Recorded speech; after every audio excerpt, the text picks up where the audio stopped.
15 sum பார்க்கலாம். An object of size 7 centimeter is placed at 27 centimeter in front of a concave mirror of focal length 18 centimeter. At what distance from the mirror should the screen be placed so that a sharp focused image can be obtained? Find the size and nature of image. So நமக்கு வந்து first 7 சென்டிமீட்டர்னு ஒரு value இருக்குது, அது எழுதிக்கலாம். 7 centimetre என்ன? an object of size 7 centimetre, அதாவது ஆப்ஜெக்டோட size வந்து 7 சென்டிமீட்டர். ஸோ நம்ம வாட் இஸ் கிவன் எழுதிக்கலாம். ஆப்ஜெக்ட் சைஸ் ஆர் ஆப்ஜெக்ட் ஹைட்னு எழுதலாம். Simple HO, object height. Next number நம்ம என்ன பார்க்குறோம்? 27 centimeter. An object is placed at 27 centimeter in front of a concave mirror. So அப்போ என்ன அர்த்தம்? ஆப்ஜெக்டோட டிஸ்டன்ஸ் தான் 27 centimeter. ஆப்ஜெக்ட் டிஸ்டன்ஸ் வந்து சிம்பிள் ஸ்மால் u, இங்கே சிம்பிள் வந்து மைனஸில் வரும். ஏன்னா ஆப்ஜெக்ட் வந்து always kept on the left of the mirror. So left side எல்லாமே நமக்கு வந்து நெகட்டிவ் சைன் கன்வென்ஷன் பிரகாரம் u is always negative. So நமக்கு இங்கே -27 வரும். நெக்ஸ்ட் நம்பர் நம்ம என்ன பார்க்குறோம்? 18 சென்டிமீட்டர். ஸோ அதை எழுதிக்கலாம். அது வந்து ஃபோக்கல் லென்த் 18 சென்டிமீட்டர்ன்றது வந்து இங்கே ஃபோக்கல் லென்த், அதோடைய சிம்பிள் ஸ்மால் f. இங்கே வந்து இதுவும் மைனஸ். ஏன் மைனஸ்னா இங்கே வந்து கான்கேவ் மிரர்னால கான்கேவ் மிரருக்கு வந்து எஃபோட வேல்யூ மைனஸில் தான் வரும். ஏன்னா எஃப் வந்து லெஃப்ட் சைடில் தான் ஃபார்ம் ஆகும். ஓகேங்களா? ஸோ இப்போ வாட் இஸ் கிவன் இருக்கும் என்ன கேட்டிருக்காங்க? At what distance from the mirror should the screen be placed, அதாவது ஸ்க்ரீனோட பொசிஷன் கேட்குறாங்க. அதாவது இமேஜோட பொசிஷன், இமேஜ் டிஸ்டன்ஸ் கண்டுபிடிக்கணும்.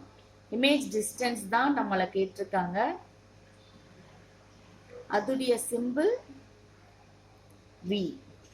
இமேஜ் டிஸ்டன்ஸ் நம்ம கண்டுபிடிக்கணும். அது மட்டும் இல்லாமல் size of the image கண்டுபிடிக்கணும்.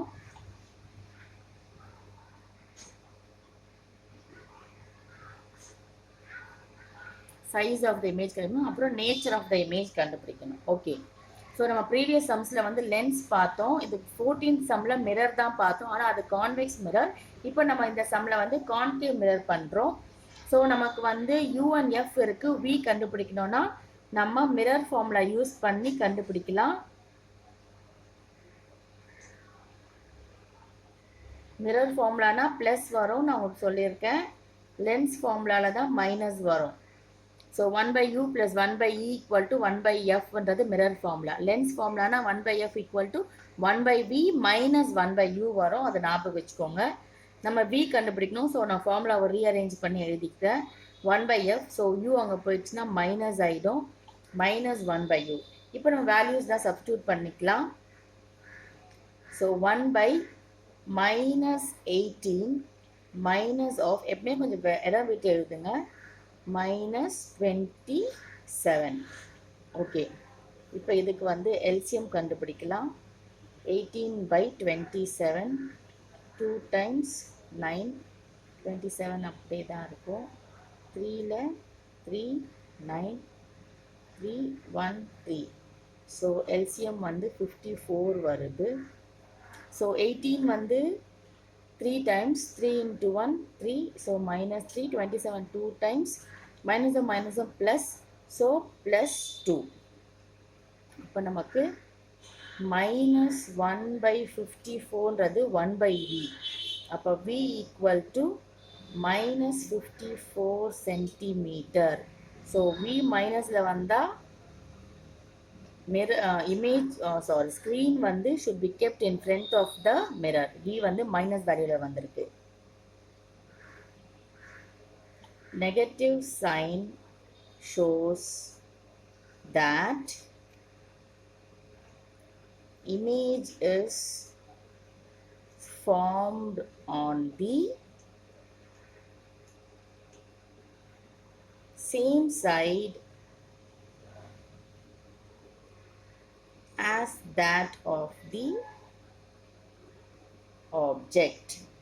அதாவது என்ன புரியுதுன்னா, screen should be placed at 54 centimeter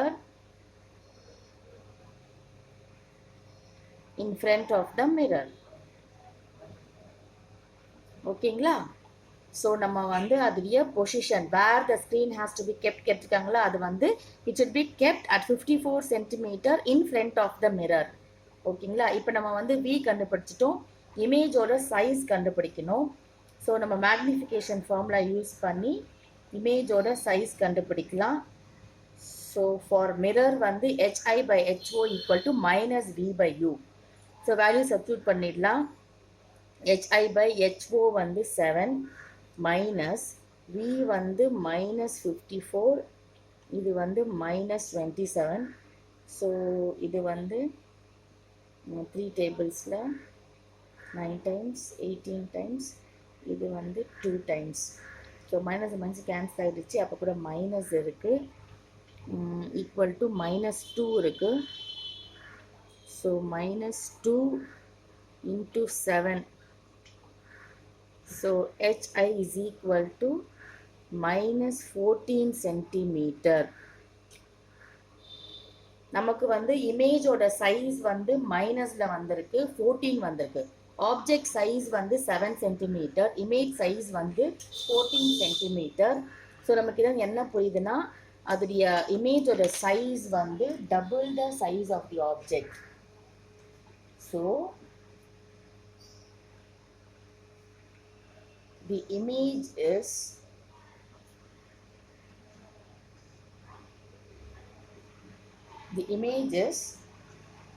double the size of the object. ஏன்னா அது 7 இது 14 வந்திருக்கு, அதுவும் இல்லாமல் நமக்கு நெகட்டிவ் சைனில் வந்திருக்கு. இமேஜோட சைஸ் வந்து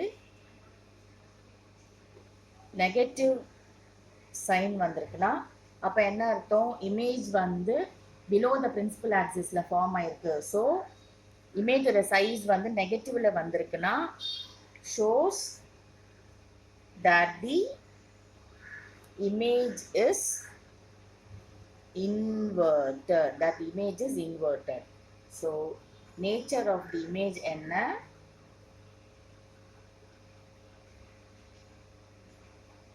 real inverted, size double the size தானா, real inverted and enlarged image. So கேட்ட மாதிரி நம்ம object image distance, image size and nature of the image எல்லாமே எப்படி கண்டுபிடிக்கிறதுன்னு இந்த சம்மில் பார்த்தாச்சு. இப்போ நெக்ஸ்ட் சம் 16th சம் பார்க்கலாம். Find the focal length of a lens of power -2 diopter. What type of lens is this? So power உடைய unit வந்து diopter, அதுடைய சிம்பிள் கேபிட்டல் D. இங்கே பவர் கொடுத்துட்டு ஃபோக்கல் லென்த் கேட்டிருக்காங்க, அதை வச்சு வாட் டைப் ஆஃப் லென்ஸ் அப்படின்னு சொல்லி கேட்டிருக்காங்க. ஓகேங்களா? ஸோ இப்போ வந்து அந்த ஸ்பெக்ஸோட பவர் வேல்யூ கொடுத்துருக்காங்க. ஸோ அப்போ அதுலேயே ஃபோக்கல் லென்த் கண்டுபிடிக்கணும், என்ன டைப் ஆஃப் லென்ஸ் வந்து அதை யூஸ் பண்ணியிருக்காங்கன்னு நம்ம கண்டுபிடிக்கணும். Okay, so what is given, power of, இது லென்ஸ் தானே, power of a lens P is equal to -2 diopterன்னு கொடுத்துருக்காங்க. ஆனால் இப்போ கேட்டிருக்கிறது வந்து ஃபோக்கல் லென்த் கண்டுபிடிக்கணும். ஸோ நமக்கு வந்து ஃபார்முலா தெரியும், power equal to 1/f. Reciprocal of focal length தான் பவர். அப்போ நமக்கு பவரோட வேல்யூ -2 தெரியும், இப்போ F கண்டுபிடிக்கணும். ஸோ F ஈக்குவல் டு -1/2, அப்போ -0.5 மீட்டர். இப்போ இதையே நம்ம சென்டிமீட்டரில் எழுதணும்னா இன்ட்டு 100 ஈக்குவல் டு -0.4 இன்ட்டு 100 பண்ணால் 50 சென்டிமீட்டர். ஸோ இப்போ நம்ம சென்டிமீட்டரில் வேணும்னா ஆன்சர் வந்து -50 சென்டிமீட்டர். ஸோ ஃபோக்கல் லென்த் வந்து நெகட்டிவில் வந்திருக்கு, எப்போ எந்த லென்ஸுக்கு வந்து ஃபோக்கல் லென்த் நெகட்டிவ்ல வரும்? கான்கேவ் லென்ஸுக்கு. So the lens is concave. So நம்ம ஃபோக்கல் லென்த் கண்டுபிடிச்சிட்டோம், லென்ஸும் கண்டுபிடிச்சிட்டோம். இப்போ அதே மாதிரி 17 சம் பார்க்கலாம். A doctor has prescribed a corrective lens of par plus 1.5 diopter. Find the focal length of the lens. Is the prescribed lens diverging or converging lens? இதுவும் அதே மாதிரி தான். ஸோ பவர் கொடுத்துருக்காங்க, ஃபோக்கல் லென்த் கேட்குறாங்க, அதே மாதிரி என்ன லென்ஸ், அது டைவர்ஜிங் லென்ஸா கன்வர்ஜிங் லென்ஸா, கான்கேவா கான்வெக்ஸ் லென்ஸான்னு கண்டுபிடிக்கணும். ஸோ இதுவும் அதே மாதிரி given